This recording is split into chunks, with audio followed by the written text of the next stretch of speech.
Hello and welcome back to this section on business modeling, where we are going to be looking at dynamic business modeling and the differences between modeling versus planning. The first section we will cover the differences between the lean business model and the business model canvas, and the remaining two sections will cover the dynamic business modeling using the 3x3 method, and then of course the modeling versus planning sort of discussion. So let's get into what the lean business model and the business model canvas have in common. So as you can see, the lean business model canvas is actually very similar to the business model canvas. However, it has a much more sort of focus on the problem solution space, and also, at least in start phases, is quite helpful for early businesses or startups, which is why the lean business model was created. And again, you can see here that we start with column 3, which is actually the problem one. And again, you would have sort of the solution and how the solution creates a unique value proposition. Just like the business model canvas, we also normally recommend that you start from the customer segment. However, you're more than welcome to start from the problem or from the unique value proposition if you like. Remember that these 9 blocks basically try and cover um, different elements that are required for your business to take off. Let's quickly look and see what they are, right? So number one is, of course, your customer segment, where you try and list who are your target customers, but also users. And remember, general rule of thumb is that users can be anyone and everyone who interacts with your product, whereas customers are generally those that are the ones that are paying for the product or paying for the value that your product is delivering. Um, and the other thing that I also like in the lean business model is this kind of special focus on early adopters within the customer segment, right? Because these early adopters might also channel how your final product may shape, and that's also quite helpful. Then we also have the idea that you have existing alternatives in the problem space. In the block 3, you can see where you have your problem definition, and you actually also need to look at existing solutions out there and how they're solving the problem that you have. So once you've done that, of course, you then also try and build sort of a compelling message on why your solution is a better solution, is unique and worth the attention that it deserves. And if it helps, you can also try and build a more high-level concept, just to make it even more compelling, for example. And also remember that having some kind of metrics, just thinking about metrics that will identify how your business is doing, or at least sort of point to the health of your business, is also very helpful to list down. And again, a significant departure from the business model canvas with this element. And of course, you have the cost and the revenue streams, which are then similar to the business model canvas. Again, feel free to watch the video that is provided here as the link that explains the lean business model in a bit more detail, or you can just spend some time and just take your problem solution and see how it would look when you fill it with the lean business model. Once you've done that, I think it also would make sense to then go into the business model canvas by Alex Osterwalder, and then also try and fill out these 9 blocks. Some of them will be a simple copy paste activity because like I said earlier, they have a good overlap between the lean business model, but some of them are not, and therefore you would get some new insights that you would not have gotten just by filling the lean business model. Like for example, what are your key resources or key activities or key partners that the business model canvas would then cover. So if I really were to summarize what they tend to have in common here, or what they have in common is, of course, that they have the cost and the revenue blocks. They also have the customer segment and the channel block and the value proposition block. Whereas where they really differ is, instead of the problem, the business model canvas looks at partners.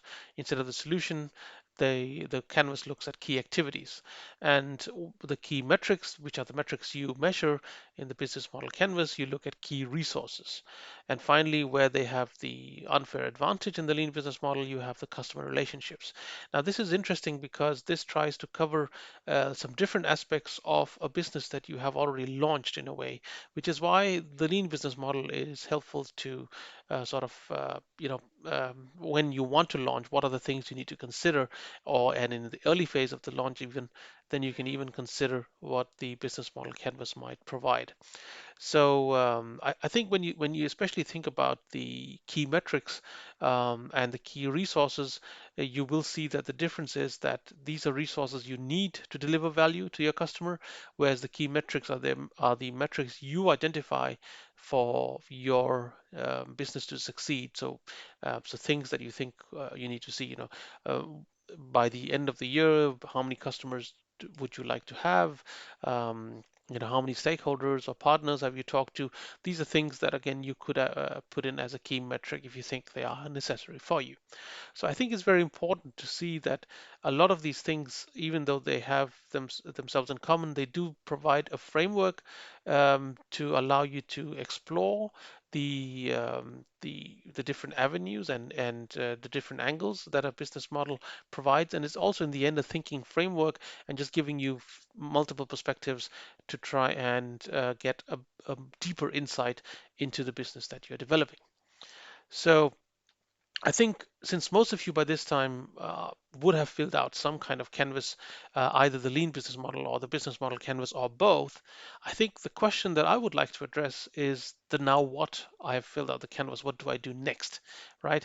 And I think this is quite critical because what happens is we uh, we fill out a canvas and we think that that's done. We have remember, this is not a tick the box exercise, because if you just tick the box, you're not going to progress much more than the meeting room or the boardroom you're sitting in.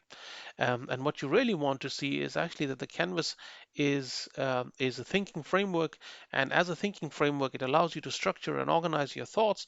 But then you have to, of course, go and test those thoughts, right? So, and this is why once you've filled out the canvas, you should then think about, how do I now test whatever that I have on there is actually the real thing, or the real deal. And the way you want to do that is by seeing how you can convert your guesses to facts. And this is how we're going to be doing it. So the way to really convert your guesses to facts, or build a hypothesis that was very powerful, is we use the dynamic business modeling with the 3x3 method that I sort of created to have a very sort of structured and more scientific approach, let's say, even to try and explore business modeling, so that it's not just something that is in the air. This is something that you really want to spend some time doing, and doing well. So in this 3x3 method, there are three essential elements that I've summarized as execute, evaluate, and evolve, right? And these three things, each of them have three subheadings, which is why they're called the 3x3 method. And we'll then look into what those three subtopics are within these. So remember, the execution, evaluation, and evolution phases of a business model is very important if you want to have a dynamic business model. So let's look deeper into these three things. So the first thing is, of course, execute. Now, execute sort of is quite self-explanatory, where you actually want to once you've filled out your canvas, you want to test it out, right? So you want to execute what you have in on there. So the most important point here is that when you're executing, it's best not to plan or ideate further. Now, this is important because if you are executing a plan and you build a new plan at the same time, you're probably not going to know what the impact of the plan was, because you're sort of contaminating your data in a way, right? So you really want to think about that, execute the first hypothesis that you had, and see, is this correct or not? Does this work? Does it not work? And once you have done that, then you can go back and change and plan and ideate further. But but as a general rule of thumb, try and sort of split these two things separately. That when you ideate, you are not thinking about execution, and when you're executing, you're not thinking about ideation, right? So these things are it's a general technique to try and keep them slightly separate. Okay, so you execute the canvas and you start to, of course, document the findings, and which is why the next step here is to capture the findings and the results from your execution and document them. And again, similar to point one, when executing, where I asked you to not to ideate, I don't think you should also analyze your findings immediately.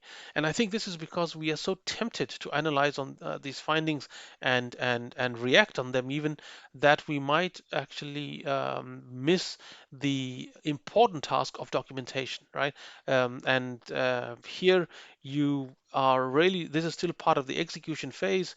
You're executing, and as soon as you execute, you see what the impact is and you document that impact, but you do not analyze that impact. We will analyze that in the next phase.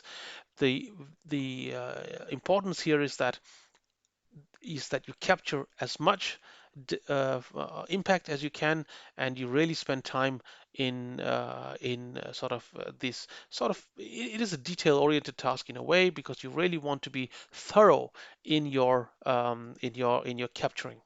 Okay, so once you've done the capturing, and it could be post-its, it could be videos, it could be notebooks, whatever. Once you've done that, you can then see, okay, um, uh, the guesses that I have, are they converted into facts? Now, this is a very preliminary analysis, still in the execution phase, and it's not really a deep analysis. So and this is mainly because, remember, you have a lot of guesses in there, and you probably need to go and talk to people to see whether what you have on there is correct. And when I say talk to people, you're basically trying to say, okay, I have a key partner that I need to build my business. The idea, it's a hypothesis, because you maybe have not talked to that partner yet. It's only when you go and talk to the partner will you realize that, yes, I do want to be a partner with you in your business, and therefore you have then converted your guess or hypothesis into a fact. And it may also be that this partner that you really wanted really thought that you were not that important, and either suggested that you look somewhere else, or you yourself found someone else that you hadn't planned, and this person, the second sort of partner, suddenly indicated more interest to be a partner with you than the original partner, right? And again, here, while this is happening in the execution phase, and you're documenting this, you can also just say, okay, I had a guess, and this has been converted immediately into a fact, and you also put that in there. So this is sort of the key elements of the execution phase. I would like to give you some practical tips so that you can really execute well. So one of the basics here is, of course, and this is a basic thing that you would also be doing in any scientific experiment, is every time you have a hypothesis, you of course propose an experiment to test your hypothesis.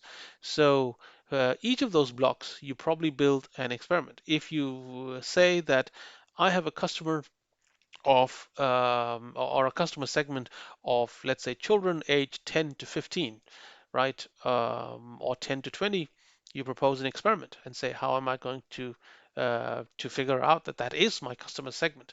And it may be when you try and explore that, and you figure out that that's actually not your real segment. Your real segment was maybe 8 to 10, and but you need to figure that out through an experiment.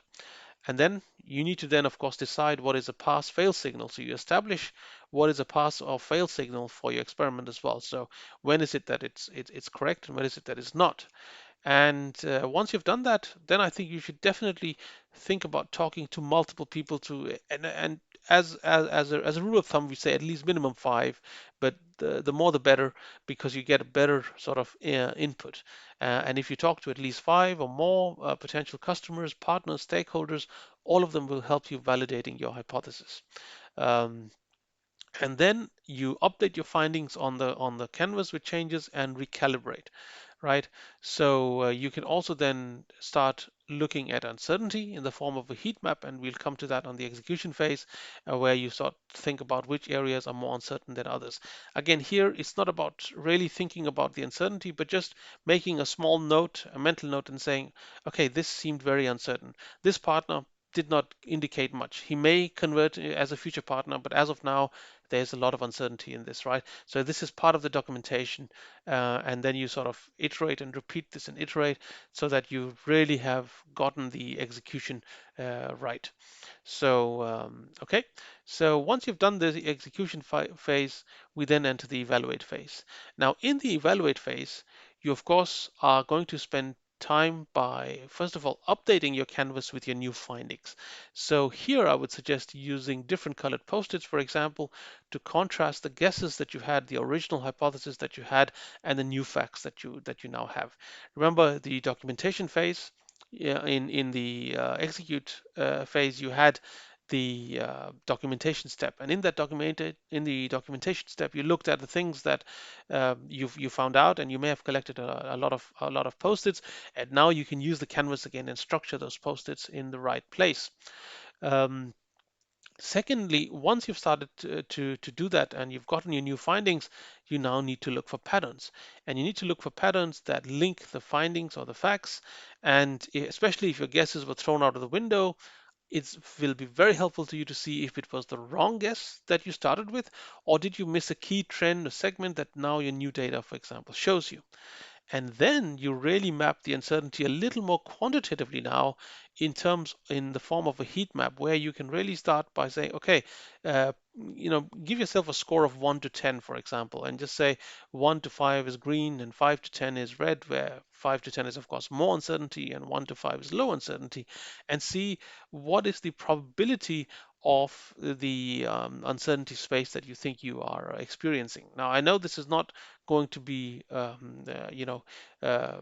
very sound numbers. It's still a form of a guess, but it is an educated guess, right? Because like I used the example, you've spoken to a partner, they have shown some kind of ambiguity whether they want to partner with you or not, then you have some uncertainty there as well. But the fact they're still talking to you is actually still lower uncertainty than more uncertainty, right? Where you just had no clue, for example. So if you had no clue and the conversation with the partner gave you no indication whatsoever whether they're on or not, then it's more uncertainty, right?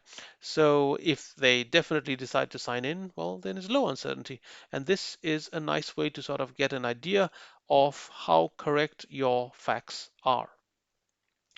Another some practical tips here is is again when you're assessing and reading and also figuring out whether your results align with your hypothesis or not, you want to be sure that it's not the method experiment itself, the design of the method and the design of the way that you're testing it that is not causing the misalignment. So it's important to eliminate this fact first. And once you've eliminated this, then you can say, okay, it's not the method itself, it's actually the real result. And this is going to be very helpful as well. Another thing is, while validating, beware of the cognitive biases that can cause us to overlook the facts. We are going to be seeing this on the next slide. So I think you should definitely look into this a bit more carefully. Finally, you should also update your findings on the mantle canvas with changes and recalibrate the uncertainty heat map as per the current situation, right? And again, not expected or ideal situation. And again, you iterate continuously until you have lowered the uncertainty map, and that is sort of the way in which you would work on this. So I mentioned something about cognitive biases that can derail the evaluate phase. And these are essentially biases that sometimes we are aware of and sometimes we're not aware of. And there's a very interesting paper by Simon and Aquino that really tried to cover a lot of the cognitive biases and perception of risk from early startups. And of course, what they found is that the major cognitive biases that tend to affect entrepreneurs are especially overconfidence, that is, the failure to know the limits of one's knowledge. This tends to happen much more often than you would like to think. The illusion of control, where you tend to overemphasize the extent to which your skill can increase performance in situations where chance may actually be playing a larger part and skill is not necessarily the deciding factor. So that's why you need to be able to, that's why I said that in the, when you are sort of testing that if your hypothesis is correct or not, make sure it's not the method and it's actually the data that is telling you what it is, right? And pay attention to chance events as well. And finally, the belief in the law of small numbers, right? So talking to a few customers, just to, or a few key users, and you might think that you have enough. And that's another bias that we have is that three people really loved our product and we think we're on the right track, but we may not have spoken to more. That maybe is the idea here that you tend to believe in the law of small numbers, whereas you are not using enough informational input. So keep this in mind. Another very important bias that I think is the confirmation bias. And the confirmation bias is our tendency to search for, interpret, favor, and recall information in a way that conforms or supports our prior beliefs or values. And this is something that can really prohibit you from getting the real insight from your data. So I think you should spend some time really ensuring that you don't have these biases and that what you are seeing is actually the real result and is not something that you mold to what you think you want or interpret to what you think is what's happening, right? So, and sometimes you can also overcome this by getting a second opinion or talking to your team and discussing within your team, and sometimes even outside your team, your mentors or others who can try and help you avoid this confirmation bias. And finally, we reach the third phase with three other sub methods in it, and this is of course the evolution part or the evolve part.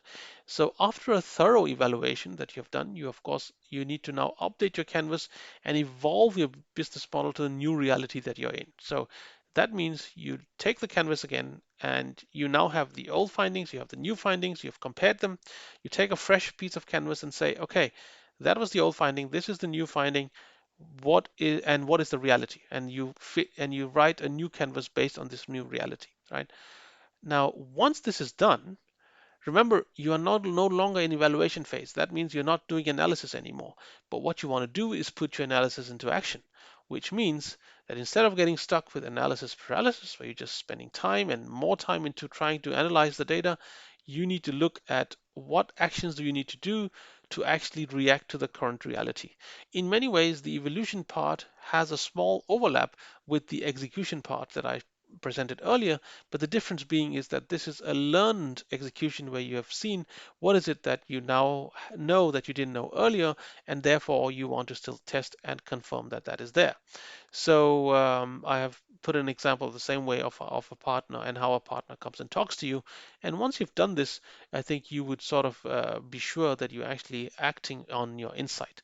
So this is again very important step that you don't just get stuck with analysis, but actually really test your new findings, your new reality, and try and put your findings into action and talk to even more people, right? And this talking to more people is what leads to the natural third step here, which is the stress test. So can you stress test now the updated canvas to validate the latest info as well? So you go through a checklist that you make, and then you try and say, okay, uh, do I need more customers to really tell me that this works or not? Do I need a few more partners to tell me? Do I need more mentors to give me more opinions? This would be really a way to stress test the opinions that you sort of have gathered so far. Again, some practical tips here is that evolution has to be continuous, even when you have a working business model, right? And this is very important because we tend to sometimes be very comfortable when things are working and we think that, okay, this is actually, we have found the right formula for success. But remember, what works today may not work tomorrow.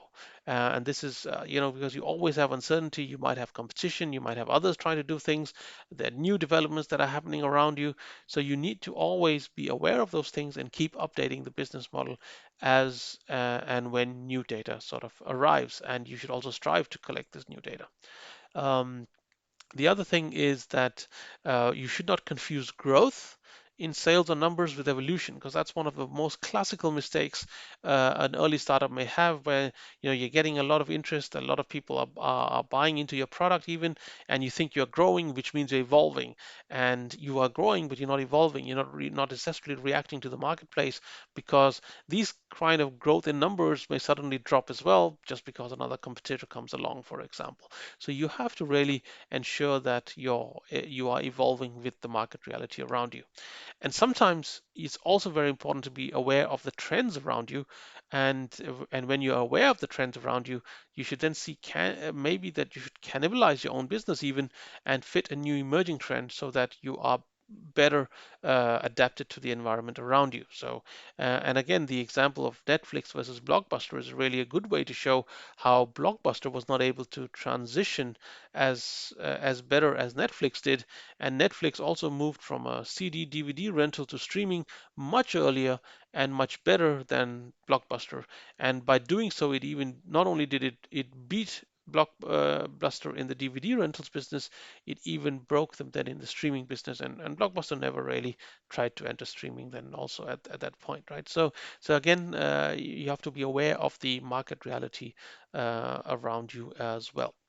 So remember, business models continuously evolve, and you're going to be having some parts of your business, and you have some, understand the problem. You're going to be defining your solution, and then, of course, you want to systematically test it, and then you want to verify it. And as you do this, you will generate a lot of canvases, and that's, I think, one of the key things is that you want to create a lot of canvases.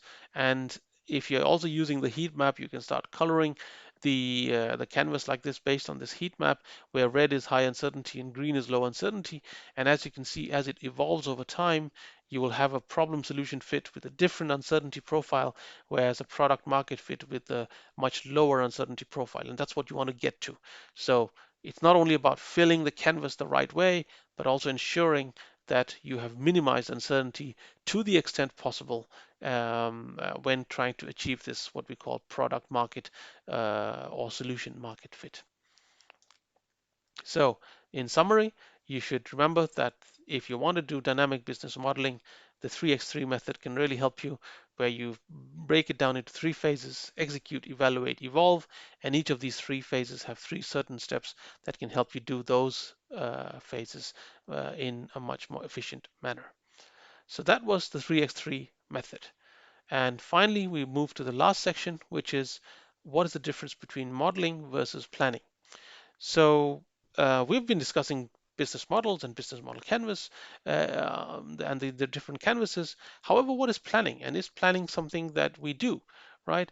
So planning is actually has been there for quite a while. And a business plan, if you were to Google, for example, how to write a business plan, you might sort of meet an overview like this, right? You need to have an executive summary, you sort of a business industry overview, a market analysis, a competition analysis. It tends to be a very heavy document, at least used to be in the past, which sort of drove the movement towards business models, or the creation of this one pager business model overview through the canvas, which is a great tool in a way, right? Which of course raises the questions: are business plans then obsolete for startups, right? And should we just, not even bother about these business plans? However, I would suggest it's not, very clear that that's just the case. Actually, business plans do have some value, and you need to think of how to use that in the right way as well. So I like to highlight this quote between, when I compare sort of business planning versus modeling, I really like this quote from Dwight Eisenhower, where he said that plans are nothing, planning is everything, right? So this he's a famous battle general in the world wars from the U.S. And the idea here was that he kept talking about that planning is essential. You really need to plan, but you also need to be very effective to the plan and react to the plan much faster. And that is why he was sort of famous for saying this quote, which also maybe sounds counterintuitive, that you draw up a plan, but as soon as you reach the battlefield, then sometimes you have to throw those plans away because the reality is completely different. However, would you enter the battlefield without planning? He does say no. You still need to plan. So remember again the basics of effectuation that we presented to you earlier, and effectuation did the same, right? Effectuation also says it does not mean not planning, right? There are certain benefits to planning, and therefore both for your business and your business model, you must plan. But what you must not do is be locked to the plan, right? I think that's sort of the real thinking, and not only do we have sort of this kind of on the field evidence, we actually now have formal evidence based on some research that has been done in the space, where people have looked at should entrepreneurs plan or just storm the castle, this just do it mentality, and we've actually found that there is actually more value in planning than we actually give. Therefore, there are some papers here. You're more than welcome to read it if you want, but it's more just to highlight that we now have evidence that that planning in itself is not dead. Planning is important, but it has to be used in the right way and done together with the business modeling aspect as well. So remember, the key here is adaptability. That means you should plan, but you should not be bound to the plan, right? You have to be adaptable and be flexible to the emerging needs. And this is where the 3x3 method of execution, evaluation, evolution is sort of a continuously adaptable and iterative cycle of changes, which will help you to build a dynamic business model instead of a static business model, which will then be more theoretical. And you, of course, do not want your idea to be just a theoretical idea, right? I mean, so you really want it to work and be in the hands of your customers and users, for example. And then finally, in the end, remember that it's primarily a thought process organizer and not a formula for success. So this is really key. Before I end, I would also like to highlight that at the end of the day, any form of modeling, even if you really believe in how modeling is as good as the data you put in, and its subsequent interpretation, which is why we mentioned about the cognitive biases and why you should be careful of those biases. So, like in the world of computers, there is the very simple rule, which I call the GIGO rule, which is garbage in is equal to garbage out. And if you really put, wrong hypotheses or, well, not wrong hypotheses, but maybe because you never know if a hypothesis is wrong or right unless you've actually gone and tested it. But once you put something in and you go and find out some real data, but you put an interpretation that you think is really rosy, then of course you will be surprised, right? So really ensure that you have real world data in there based on actual contact with the outside world and not what you wish should be there, right? Be real. And with that, I would like to wish you all the best in your dynamic business modeling journey. Thank you and see you again next time. Bye bye.